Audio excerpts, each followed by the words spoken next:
4, 3. And we are back, folks, here on the Michigan Insider Sports Talk 1050 WTKA online at WTKA.com. You know what we do Fridays in the Thursdays in the 9 o'clock hour. We do the MGoBlog Roundtable with the crew from MGoBlog, starting with the man that started it all over at MGoBlog.com, Brian Cook. Brian, how are you this morning? Tired. It's game week. I bet you're tired, right? Get that preview ready, Yep. Seth Fisher. With us from MGoBlog, Seth. I love seeing Brian back in the chair, man. It's a great feeling. And then, of course, Craig Ross, he who has seen the most game weeks of us all, right, Craig? I'm sure that's absolutely true. So I'm old and tired. Not just tired, old and tired, which is worse. So. All right. So before we get into talking about this game, this opponent, Colorado State, news that I bet you guys were expecting. I certainly was expecting. We even previewed it. That you have one quarterback start one game, the other quarterback start the next. So Cade McNamara started an opener, which can't imagine another scenario. And then that JJ was going to start game 2. They look at those games and figure out who starts game 3. And maybe the competition goes, into the Big Ten season. Who knows? What do you guys think, starting with you, Brian, of Jim's decision in that regard? Well, I mean, I think it makes a certain level of sense. I mean, with McCarthy coming on, it feels like you want to keep both these guys on the roster for this year. And given what happens in modern college football, like, is there some chance that whoever the starter is gets hurt? Yeah. Mm-hmm. So if and when that happens, you're going to be pretty happy that you gave someone a start, whoever the guy who ends up being the backup is. Just because, he'll have done it before. He'll have gone through all of what that means, and he'll be better prepared to lead the team. Now, I don't think that a start against Colorado State or a start against Hawaii is going to be definitive, right? Because Hawaii looks terrible. Colorado State's an entirely new team. But, I think what is probably going to happen is we're going to be playing in that Iowa game. And there might be a point in that Iowa game where it's just really hard to move the ball and they go with the other quarterback. And then it's like, all right, this seems to be our guy. Mm-hmm. Mm-hmm. Seth? Yeah, I think it's smart to announce what you're going to do ahead of time. Because, I mean, if they didn't say anything and all of a sudden JJ comes out and starts the Hawaii game, everyone's be like, what? What? You just benched the guy who threw for 400 yards against Colorado State? Those people will not have read Inside the Sub if they were thinking that. But we told you what. Yeah, but I mean, most people are not. Most fans are not going to be like following the insider stuff. They're going to be like, okay, who's our quarterback this year? Like on Saturday is when they start asking the question. So it's a good way to do it. You have a unique scenario, not a unique scenario, but you've got an interesting scenario. And I keep going back to this. It's a far better scenario than not having two guys. Mm-hmm. So you're like, okay, what are you going to do? How do you split them? Are you going to split the team? There's always questions about what's going on with this. The ideal situation for Michigan is they go through this season with two quarterbacks so they don't end up in Iowa with an injury and then you have nobody like Penn State did last year, right? They had the starter for UConn starting for them last year for 3 quarters and they lost Iowa because of it. So I mean, that's the situation that you want to avoid. And next year, you're going to want to have two guys as well. I don't think both of these guys are going to be on the roster next year. I think the ideal situation would be Cade gets drafted. And is there a futures bet on that? If there is, bet on both of them not being. Yeah. Both those guys not being on the roster. At Michigan only having one of them next year, I think that's a pretty. Well, yeah, I told you last segment. I think that's the second and third best quarterback in the Big Ten right now. They deserve to start. Both those guys deserve to be starting. Michigan, when I first became a Michigan fan, they had two quarterbacks as well. So I just feels natural to me. Craig? Yeah, this is concerning. I think it's being handled right by Harbaugh and the coaching staff, but it's concerning to me because I've just seen over the years so many times when there's two quarterbacks and it doesn't work out. Even in 1961, when the 49ers decided they were going to explicitly play two quarterbacks on alternating plays, and they were, incidentally, that was a throwback to a single wing offense for the first time in many years. And it worked for a bit, but then it just didn't work at all, and the team split, and then they just failed. And so I just can't recall it. It didn't really work that well here with two great quarterbacks, Brady and Henson. I think Henson would have been a great NFL quarterback if he had stayed with that, as opposed to being bribed by George Steinbrenner to play baseball, which was not in his own best interests. And the didn't work. It just didn't work. Anyone who and Seth lived through that one season. Yeah. In fairness to Drew, though, he got a lot less injured playing baseball than he would have been. I mean, he's doing fine now. He works for the Yankees. Like, his life turned out pretty okay. It wasn't like the worst. It sucked for Michigan fans, but like from his own standpoint, I don't think it's that fair to like criticize him. He loves baseball. Well, yeah, and I'm not criticizing the choice, except in one sense. I think he could have been a great NFL quarterback. Sure, he would have been a higher draft pick. Yeah, if you watch, he probably would have been the first draft pick. Right. Because if you watch the game with Drew Brees and Brady and Henson when they went after each other in that game, was unbelievable. You can't look at that game and say Drew Brees was better, because he wasn't. And so his ability as a football quarterback was unbelievul. So I'm not saying he didn't make a good choice and it hasn't worked out for him. I don't understand what this has to do with McNamara and McCarthy. What it has to do with when you had Brady and Henson, it really didn't work out that well. Now, maybe it was handled with less aplomb than Harbaugh is going to be able to. I think you just nailed it. I think you just nailed it. I think this comes down to how your coach handles it. We've seen coaches successfully navigate this here in recent. I mean, most notably Bama with Hurts and Tagovailoa. You were able to and obviously those two quarterbacks weren't on the same team the year after. But while they were on the same team, you had their head coach Nick Saban do a really good job of handling two guys that he thought he could win with, but one guy who he thought would get him over the top. Now, I've said before that I think that will wind up being JJ this year. I'm not rooting for a certain outcome. I'm not guaranteeing you that it will happen, because it could be the case that the improvement that Cade has shown over the course of the offseason, which everyone has without exception spoken to, maybe he has elevated himself to the level where he can put the team on his back or on his arm and carry it to victory, like I think might be necessary in Columbus, like I think might be necessary. You might have to go Stetson Bennett. I mean, Stetson Bennett in the first half of that game, it might sound ridiculous to say he was brilliant. You might have to have your quarterback do that if you're going to go from a 11-win team to a 14-win team. That's what we're talking about, right? We aren't just talking about Big Ten championship. And I don't mean to say just like that's a small thing. It's a huge thing, and even bigger if you got to go into Columbus and do it. It'll be harder this year, but we're talking about winning a playoff game. We're talking about maybe winning a national championship. I think that's going to require more from the quarterback position this year, and they got to play games and have that competition go into games to figure out who that guy is, in my opinion. Do you know which coach I think has done the best job of navigating this of anybody? Who was the coach of the 49ers in 2011 when Alex Smith and Colin Kaepernick, right? Like, you had that situation there, right? And Alex Smith, he came back out of the lockout and he led the team and everyone believed in him. And then what happened? Like, you have this Colin Kaepernick guy. He gives your offense a whole new dimension, and you are a better team with him behind center once he's ready to go. And whatever coach that was, who was coaching the 49ers in 2011, he did a great job.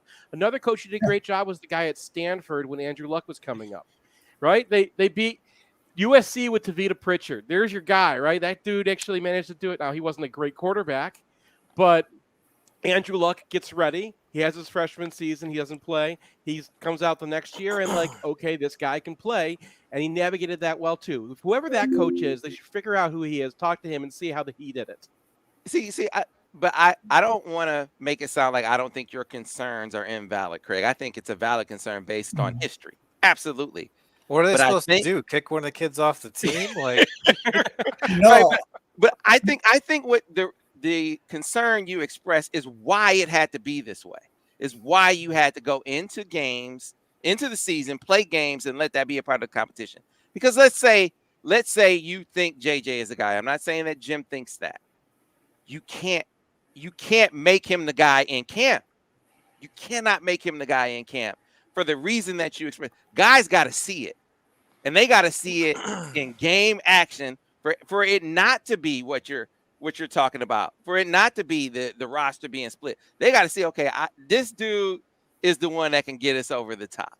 And if they don't see it in games, you run the risk of guys not buying in. So, man, maybe coach is playing favorites. Maybe coach is just looking at his press clippings, looking at his 5-star rating and being too enamored with that. You see it in games, that's how you get over that hump, in my opinion.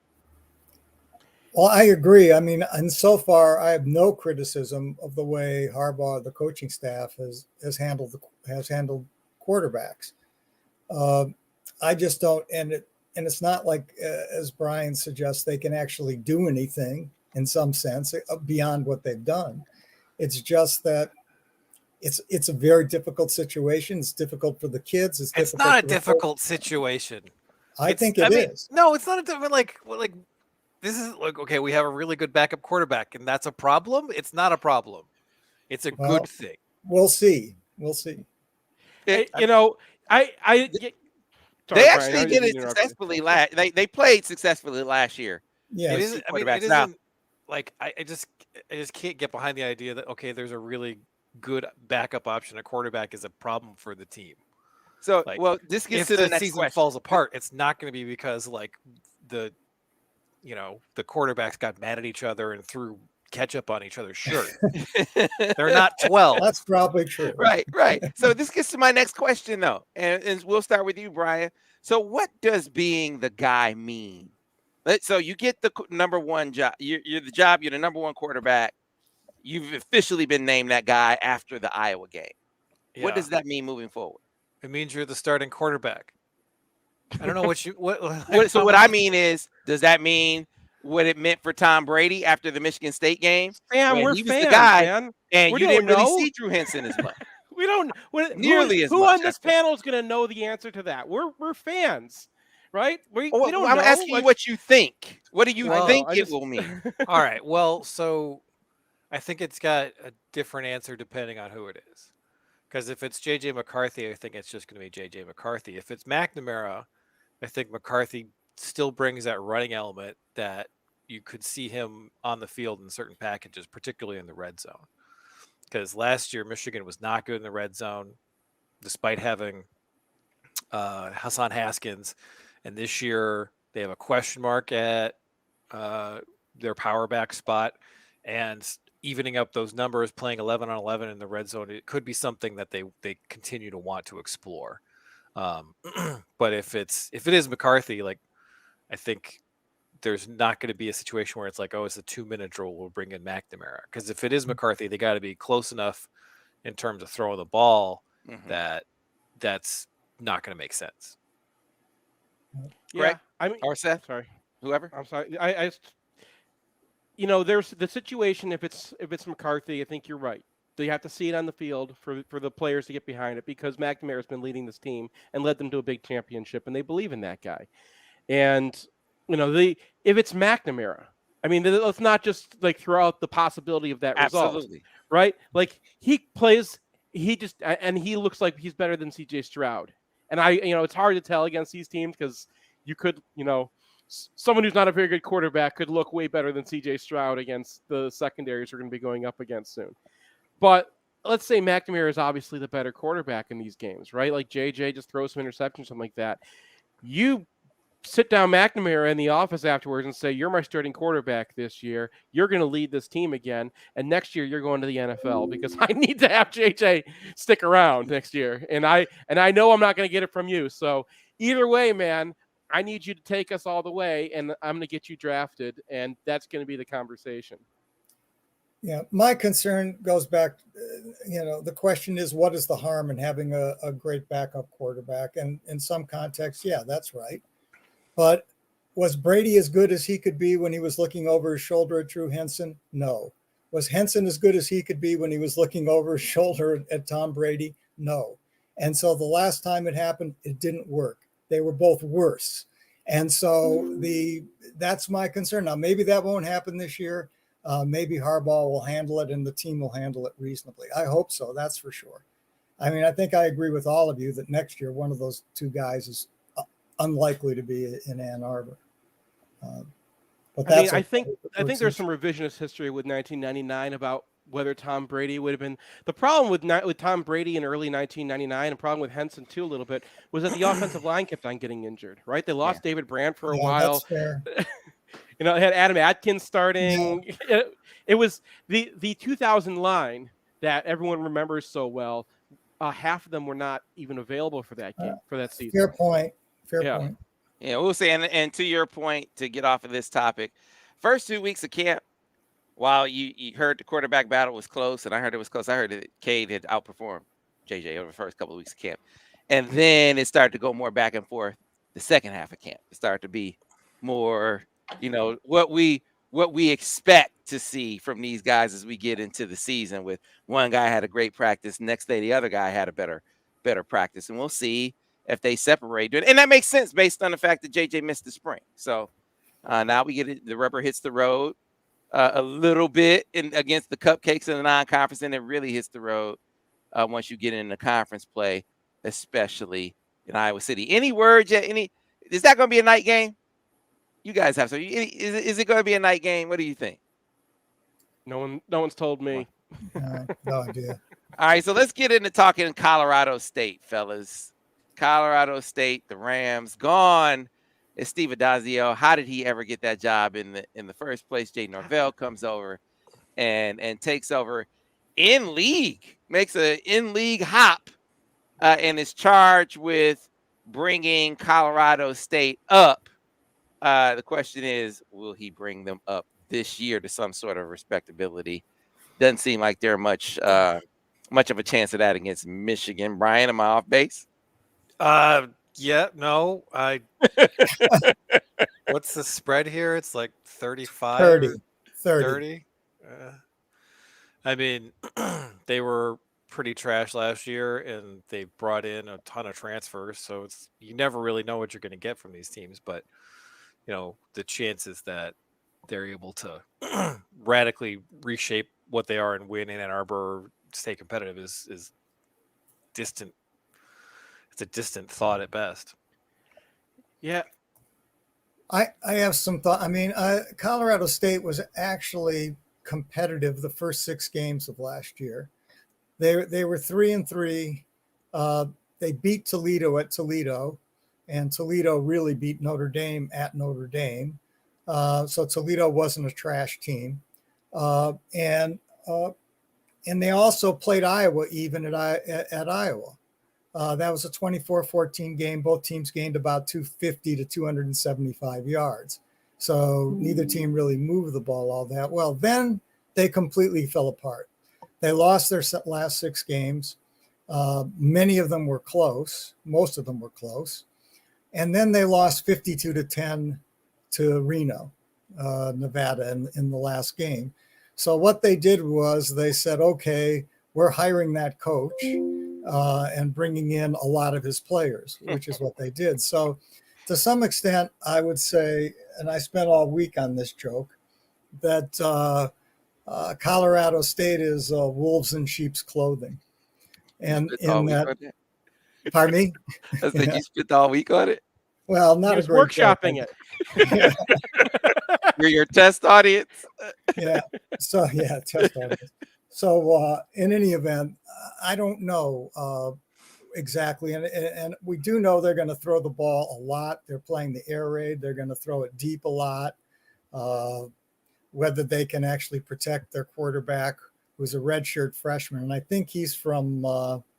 He's played at Nevada too, right? Do you know who he is? Do you remember the backup to like Cameron John Elway? Millen, isn't that his name? Yeah. Clay Millen, yeah. So like Hugh Millen was like the backup to every great quarterback in the NFL in the 90s. Like he kept switching. He went to Miami and then he went to Denver. He was like all of them. He got all. I think he was behind Peyton at one point too. So Clay, and we're going to see his other son against UConn possibly because I think they've got quarterback injuries now. So we might see both Millen brothers. But Clay Millen, he was the heir apparent. So they had was it Strong last year?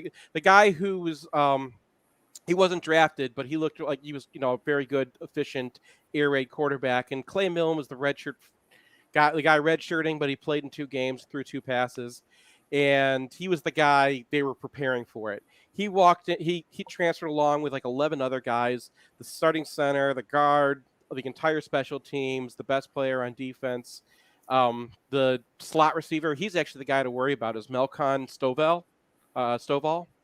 Yeah, he's a slot who can go downfield. Like he's 5'8", but he catches balls in traffic against guys that you do not think you should be able to get to, and he hurdles fools. He's a little bit of a concern, but he's a redshirt freshman. Clay Millen is, and he's going to be starting his first game at Michigan Stadium. Like I think Colorado State can get better as the season progresses. But this is a complete transplant, and the rest of their guys are transfers as well. So, like, if you watch Colorado State last year, you can watch, like, the linebackers and 1 defensive tackle, and that's it.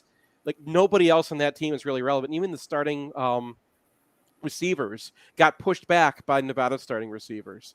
And they were also a very tight end-oriented team last year. Trey McBride was the first tight end who went in the draft. That was, like, their offense was that guy, and he's gone too. And they had a redshirt freshman just win the job, and that guy, weirdly, because he's only caught 1 ball for 9 yards, that guy is the preseason first team all conference player. So I don't know if people thought they were voting for McBride or what, but I mean they're a team that can come together, but it's not going to happen the first day at Michigan Stadium. And I got a lot of other thoughts, but I'll save them for the preview. Well, look, if you're gonna jumpstart a rebuild, this is the way. I guess it's okay to go and raid your former team. Now this is the way to get it started quicker. Just what does that really mean? Taking players from Nevada? I mean, that's not going to, even if they are clicking on all cylinders out the gate, like say Kenneth Walker did unexpectedly for Michigan State last year. That's still not good enough to challenge Michigan in this game. I still think it would be light work. So who do you worry about when you're on offense and you're Michigan? Who do you worry about on defense? Seth, you got any names? Well, so I'm the idiot of the offseason because I watched their film and I saw the Iowa game and the Hawaii game, and they had this guy Cameron Carter wearing number 12 at Leaside linebacker who was just balling out. And I'm like, this guy looks great. So I checked his Pro Football Focus page, and they loved him too. And I'm like, okay, this is the dude. This guy's gonna be awesome. The other linebacker they have is pretty good too. He's like the team favorite. He's the team captain and whatnot. But I was like all about this Cameron Carter guy. And then Colorado State issues last week their depth chart, and he's behind a redshirt freshman walk-on who's 6'2", 195. So that can't be football related, can it? Wait. That is. What position are we talking about now? Weak side linebacker. And he weighs how much? 195. Okay. Yep, and he's going against Zach Sinter.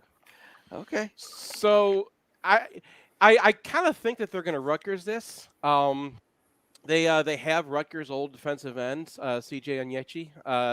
They lost their 270-pound defensive end, who was kind of like group of 5, Aiden Hutchinson. But they have a 290-pound nose tackle who's pretty good. Like that guy's started for 4 seasons already, and if they start having that guy cross the nose and then just fold the defensive ends inside like Rutgers did, I think that would probably be their best way of attacking Michigan's offense, especially if Michigan wants to run the ball a lot. Yeah. All right. Well, it is break time here in the MGoBlog Roundtable. So we have the second half. We'll kind of look ahead, look at some other depth chart notes from the release depth chart. How about that by Jim Harbaugh? Then we'll look around week 1, look at some of the other top games. Of course, the biggest game of the day will be the one that takes place at night between Ohio State and Notre Dame. So a lot to get to on the other side here on the Michigan Insider on Sports Talk 1050 WTKA, The Ticket.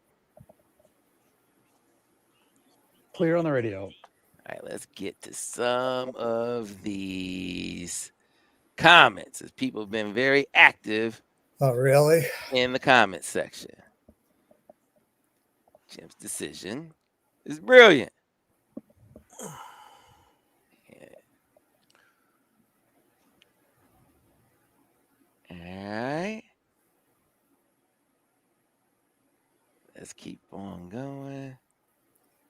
I don't know what that means exactly, or what. Hey, he's talking about like the Jalen Hurts situation. Yeah, see.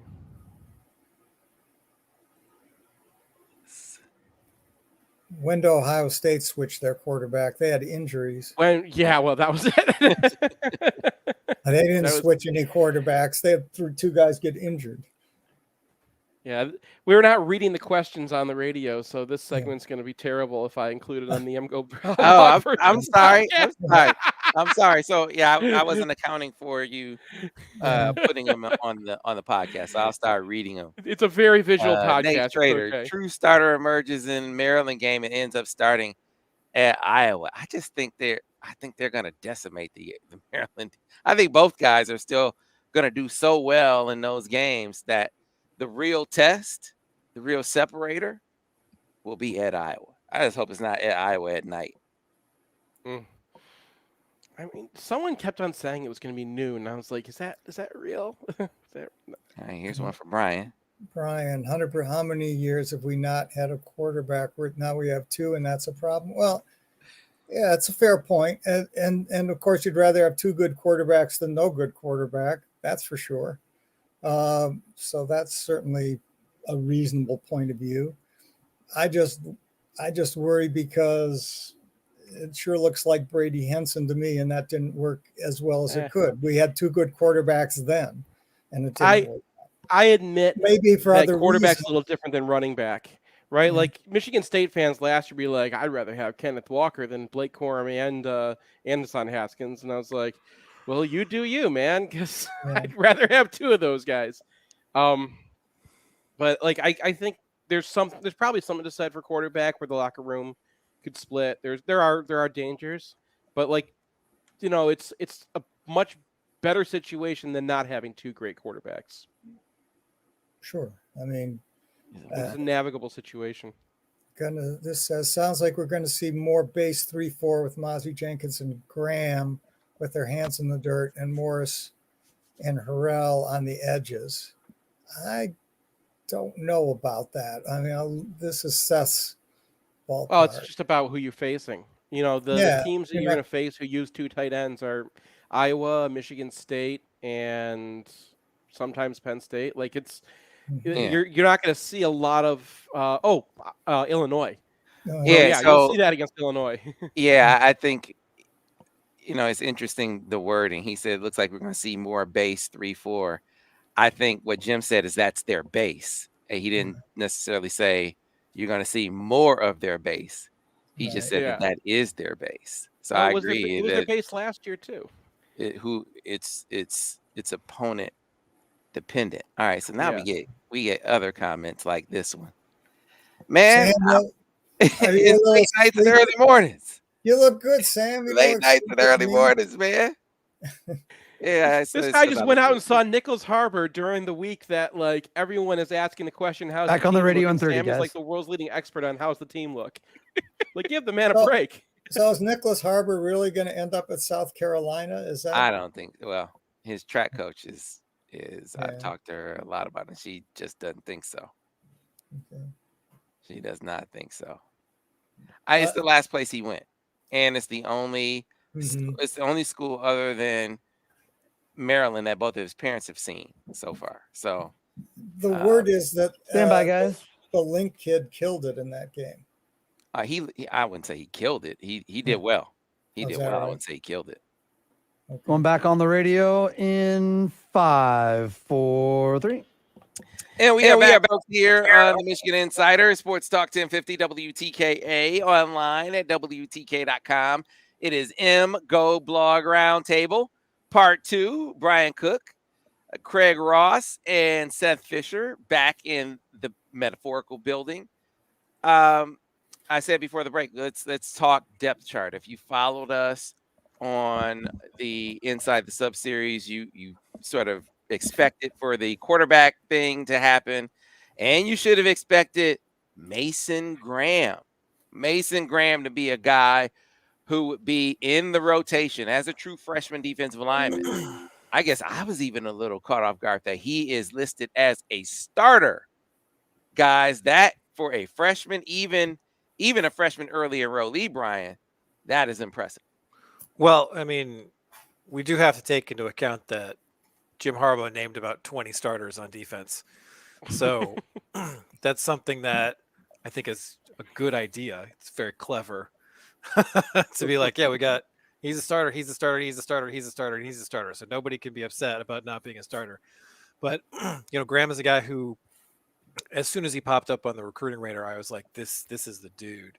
So you look at his senior year, he blows up. He's playing against the best high school opposition in the country, probably, and he's just wrecking these people. He plays both ways the whole year. He's completely healthy. He's got these like quotes where it's like, how does that feel after this game against some huge high school? And he's like, I could play another one here in the parking lot.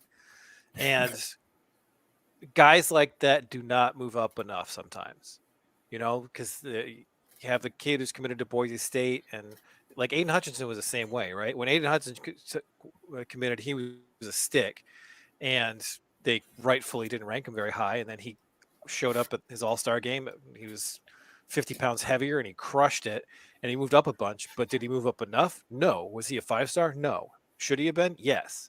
So I think Mason Graham should have been a 5-star.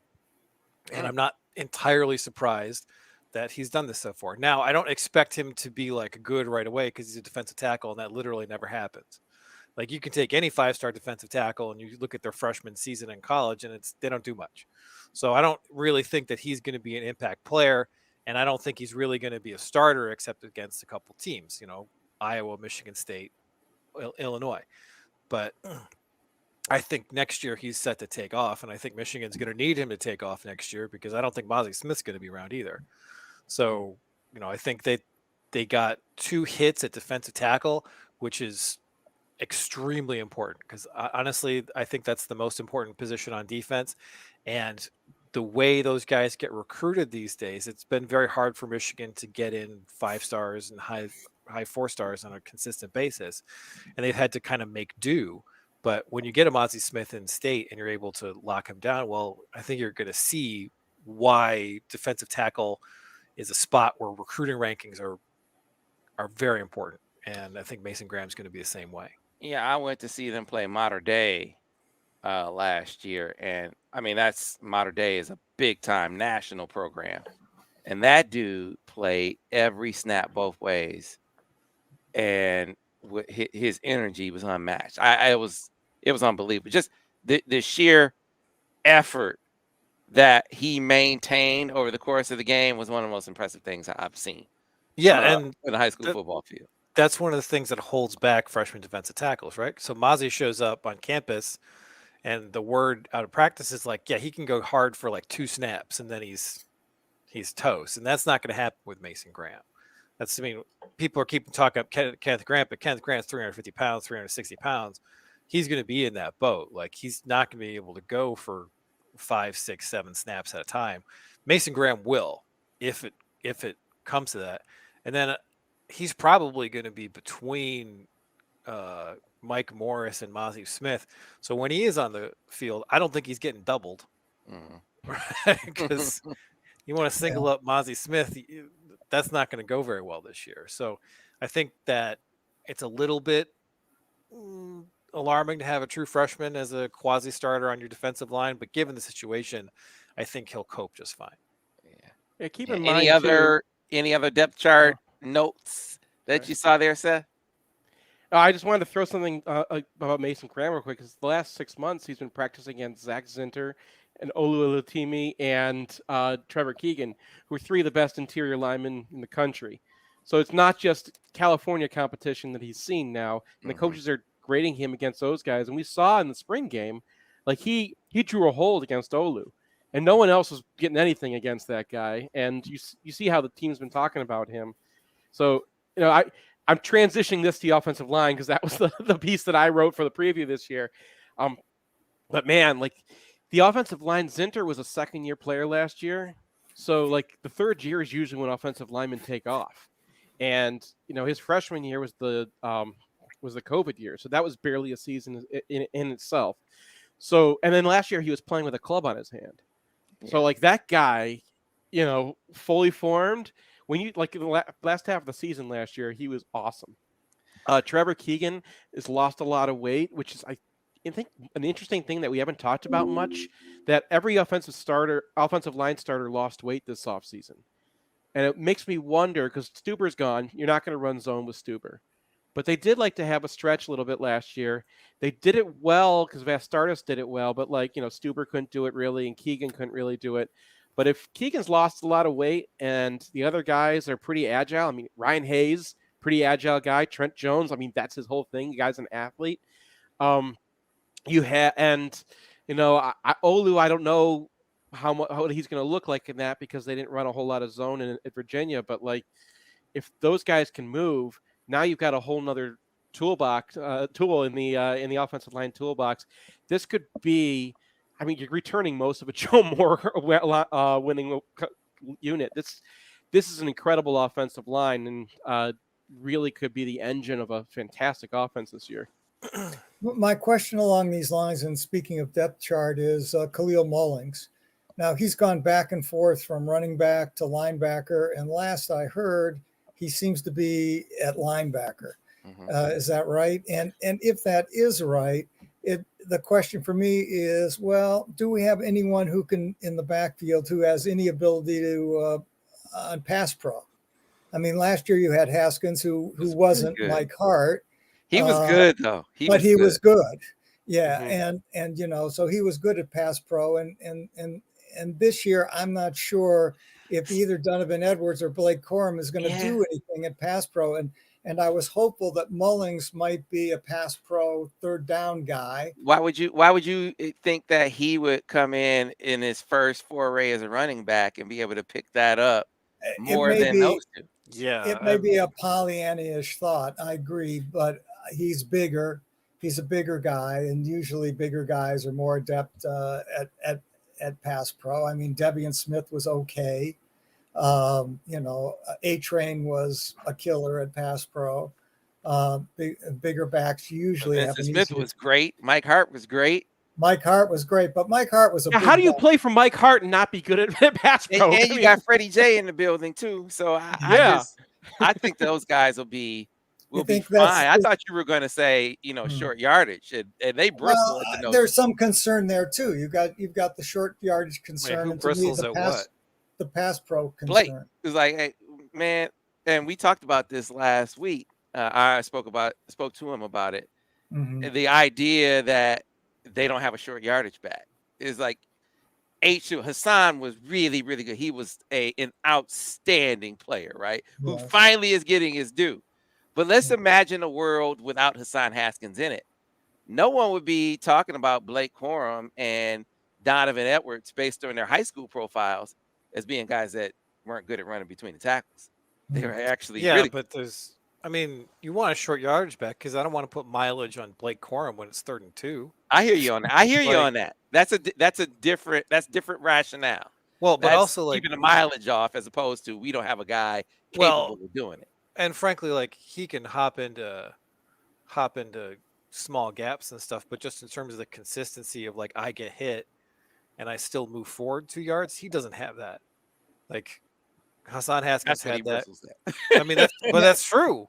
Like maybe it's Well, not he's going to 10 be. pounds heavier, and he said you're gonna feel it on the football field. All right. Well, maybe that's going to be the case this year. So, but Well, we haven't seen it so Haskins, far. I mean, Brian's right in that Haskins' numbers last year on yards after, being hit was off the charts. Now, and to be clear, I'm not saying that. I'm not saying either of these guys would be Hassan in that as a short yardage back. I'm not suggesting that at all. I mean, Well, but if you do have an option of a guy who's 235 pounds, looks pretty athletic, and keeps falling forward, then I think that's something that would be good to explore.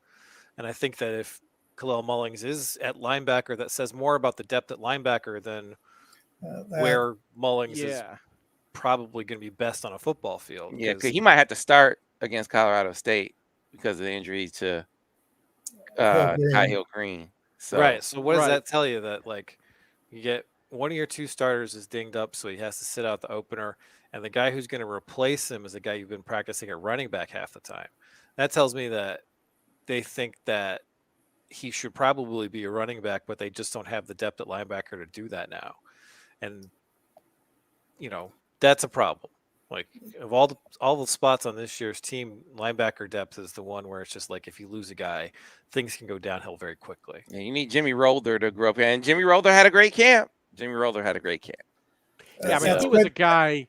He was a guy who was like learning his position on the fly last year, and that's why he rose up the rankings so late. Like Wisconsin came in after him, and he was like, "No, you guys already have linebackers committed."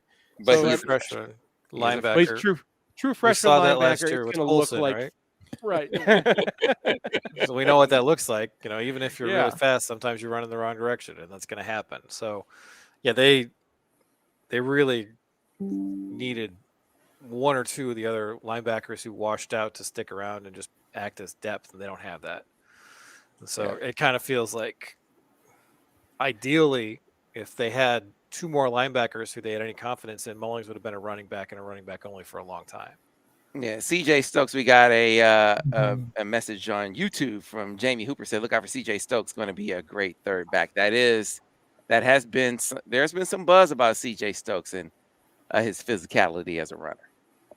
So. Yeah, that may be another part of the answer, that they're comfortable with Stokes. They move Mullings over to linebacker. I agree with Brian that inside linebacker, maybe for me, one of the two biggest issues on the team. The other being whether you can get any edge rush at all. And last year, that was obviously the strength of the team and made it easier for the corners to cover when you're getting that level of pressure. I don't know what you think about that one, Seth. I think, well, first of all, in Stokes, that's another guy who's kind of got that Mason Graham attitude where, like, you get the quotes from him and he's just like, I'm not happy. I'm never happy. Like that guy he's built to something different than most people. And I always like those guys in the context of football. The pass rush is an issue, but they're not going to be what they were last year, where the defensive tackles were kind of in charge of contain, and they just let Ojabo and Hutchinson rush the quarterback. They don't have the guys to do it. They obviously don't. We've seen enough of Upshaw, we've seen enough of Harrell to know that those guys are not Uche and not Winovich. Like, that's not who they are. I would love it if they become that, but that they're not. But the shorter path to the quarterback is not from the edge. The shorter path to the quarterback is up the middle. So you got Mike Morris out there. He's 292 pounds. He's just going to be bull rushing and compressing the pocket. And this is what the Ravens did with Chris Wormley, who we are very familiar with, right? We know we've seen that before. And when Michigan had Wormley, what did they do? They had Graham Glasgow ripping through and getting upfield. They had Mo Hurst ripping through and getting upfield. And then the defensive ends just had to keep everybody contained, make sure there was no escape. So I hope that, if it's Upshaw, that he's just gotten a much better push move, that he's gotten stronger. If it's Harrell, I hope that they've worked on him with him on that too, because I want those guys doing contain, and I want to see Mozzie Smith going upfield. I want to see Chris Jenkins going upfield. I think Mason Graham probably played his way into that spot because he was able to do that against these guys. He can get upfield. You can throw in guys like George Rooks. Like that's the one thing that he's shown so far is his ability to kind of, Ryan Van Bergen his way through a path to the quarterback. So I think Michigan's going to get very different pressure, and then they're going to have to generate themselves by blitzing the linebackers. Junior Colson looks like a really, really good blitzer. He's really dangerous on there. Nakai Hill Green had some great blitzes last year too. He's got that like knife ability, right? Like he sets you up and then gets right by you. So they've got some talent that they can throw at this. They just can't do it the way they did last year. Yeah. In the few minutes that we have left, I want to look around. I mean, you all predicting big victory for Michigan, so we don't need to get into scores or anything like that. But other intriguing games. I mean, how do you guys see the Penn State Purdue game playing out tonight? I already answered, so I don't know. Where is I don't even know where the game's being played. Penn State Purdue At Purdue. At Purdue. I'm going to pick Purdue in that one. I think O'Connell is a good quarterback, and I think that Penn State is okay, but I think Purdue's okay too. I think there could be some points scored in that game, but I'm leaning to Purdue. You fast forward to Saturday. I'm really excited to come home, be able to see Georgia, Oregon, and then the night game that the eyes of the country will be on, Ohio State, Notre Dame. Question is, will that still be a game at halftime? Is this going to live up to the build up of that game? What do you think? I mean, what's the buildup? The spread there is like 17, which is okay. So the names, the names in the rankings. That's what I mean by build up. Doesn't 17 feel a little big to you? It does to me. It doesn't to me. It does doesn't? not to me. No. Okay. I mean, Michigan's hope here probably has to be that Ohio State is destroying them, because Notre Dame's been recruiting really well. They've kind of stuck it into Michigan a little bit. It looks like they've got a program kind of going, but you haven't seen any of those coaches coach yet. And if they just get absolutely obliterated by Ohio State, that could really kind of slow the momentum of Freeman's new program there. So I kind of want to see Notre Dame taken down there. I look at the weapons, and I think there's a very clear formula for beating Ohio State. We got a glimpse of it in Ohio State's opener last year. It's like, man, you can run the football on this team. You got to run the football on that squad, get some heat on. You remember because C.J. Stroud was looking kind of shaky in that game because they were hitting him some. So I was like, run the football, hit the quarterback. You can keep them corralled a little bit. Minnesota couldn't finish the job, not talented enough. Their running back gets hurt in that game and knocked out for the season. Michigan was able to, I know they lost to Oregon too, but Michigan executed that plan better than anyone. I just don't see the ingredients to slow down what I expect to be a more potent Ohio State offense. Imagine that when they just lost 2 first-round receivers, but they replaced them with like 2 more 5-stars on top of Jackson Smith and Jigba and Marvin Harrison Jr. and C.J. Stroud now with a year under his belt. I think they're going to light Notre Dame up. I think they're going to light them up. I'm not sure I agree. I mean, people I know who follow Notre Dame think the Notre Dame offensive line is really good, and they are, and that they'll be able to run the ball against most teams.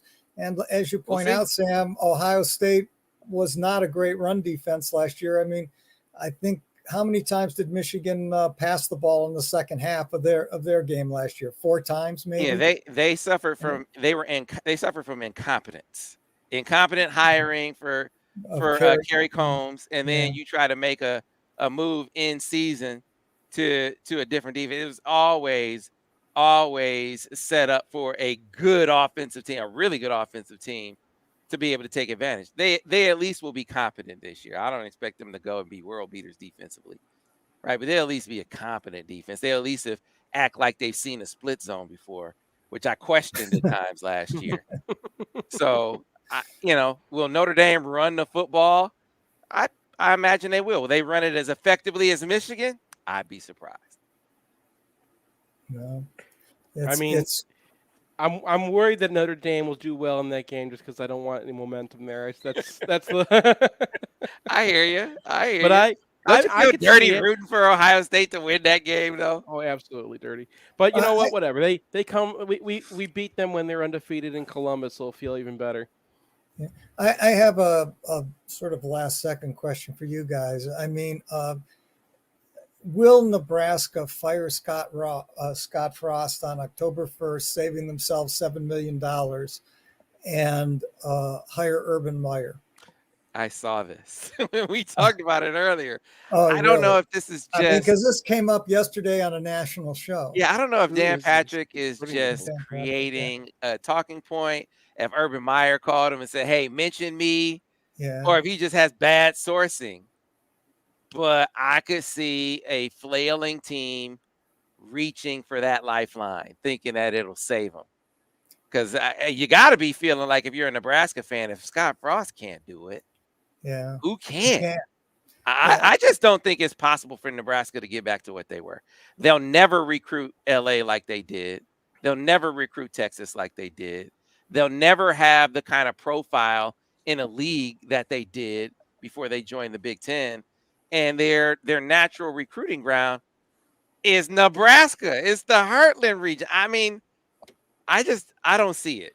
And not even for Urban Meyer. They have a great fan base. If the SEC for some reason implodes and Texas is now open for business again, that's their path. They have a great fan base, though. Mm-hmm. I agree with that. I think they can be good. They can be better than what Scott Frost has been. Yeah. But I'm talking about, can they ever be Tom Osborne's Nebraska again? I don't see I remember it. Sap introduced me to Bill McCartney, and he was talking about Nebraska in the Big Ten. And Bill was like, "You know how I recruited against Nebraska? I had them visit Lincoln, and then I had them come out here to Colorado." Well, the thing is, I mean, the fans in Nebraska, I tracked it post-game, Northwestern, were just furious. I mean, they're just going stark, raving crazy over what happened this last week. And when they lose by 50, which they might, to Oklahoma in week 4, I think that's when they play them. They actually gave Oklahoma a game last year, didn't they? It'll be interesting. Give everybody. They give Michigan a game. They give Ohio State a game. They gave lots of teams everybody a game. They gave Northwestern a game. Yeah, so we'll see. Here's what we know, Craig. Gave Northwestern the game. Yeah, to answer your question directly, they will not fire him before October 1st. Yeah, we know that. We can guarantee that. Yeah, will they fire him on October 1st? I don't know, but I think he will get fired. And I could see them, or Arizona State. That's the other team that I guess he mentioned. I could see both of those teams. You're talking about Urban Meyer going to Arizona State. All right, fellas, that is going to do it for us this week. It is game week, a couple of days away. When we come back next week, we're going to be able to recap a Michigan game. So looking forward to that. Have a great week. Have fun this weekend. To the rest of you, we'll see you tomorrow here on the Michigan Insider on Sports Talk 1050 WTK The Ticket, the official voice of University of Michigan.